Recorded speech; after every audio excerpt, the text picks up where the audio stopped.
today's video, we'll be creating a peachy summer look.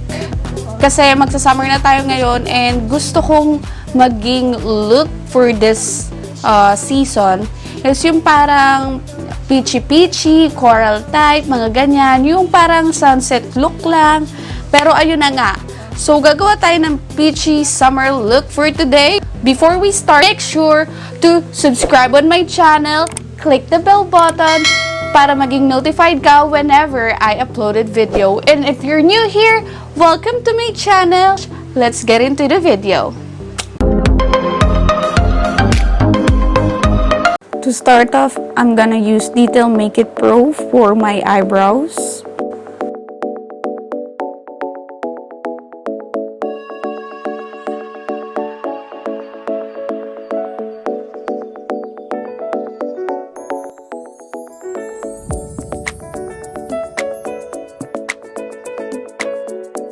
Now I'm using Maybelline concealer to conceal the outer part of my eyebrows to make it more clearer and softer looking. I'm using this clear Nichido eyebrow gel to set my eyebrows and more bushy effect and make it more feathery look.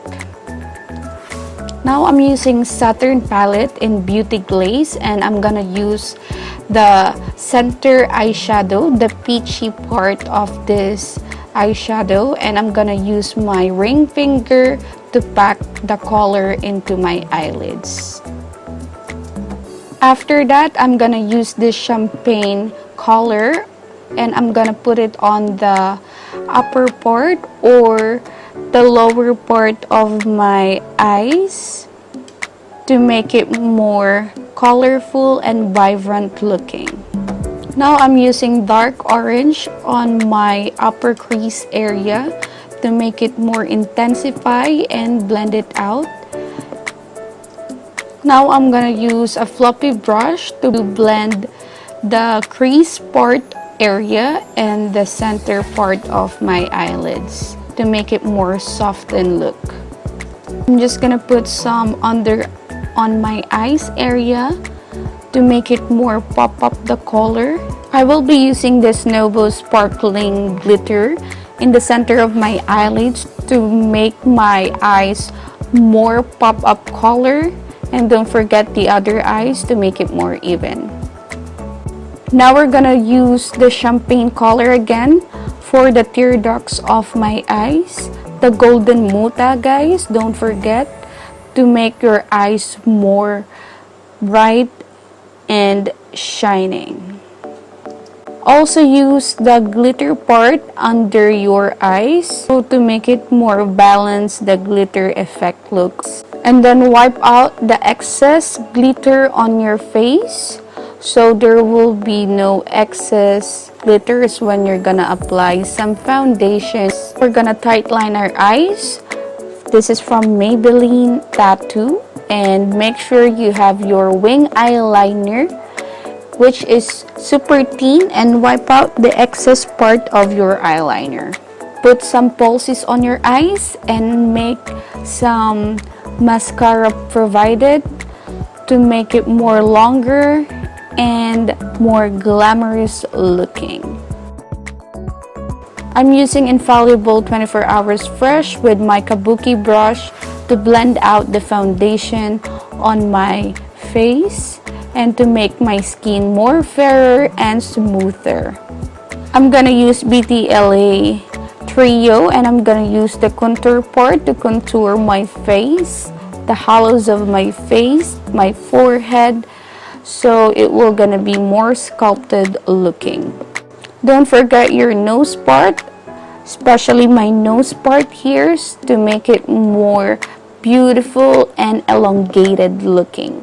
Now we're gonna use the Coral or the Mandarin Muse blush in Ever Belena. Make use to it in upper part so it will be more younger looking. We have here Caroline Strobe Stick. This is the highlighter put it on your highest points of your face, and that will leave you shining every time you're gonna use this highlighter. I'll blend all the cream base of your highlighter, so this will gonna be suitable or more intensified looking on your skin. Let's proceed to the lip part, which is I'm using Sunny's Face. And the second one will be Into It, which is the shimmery shade. I'm gonna put it on the inner part just to make it more vibrant looking.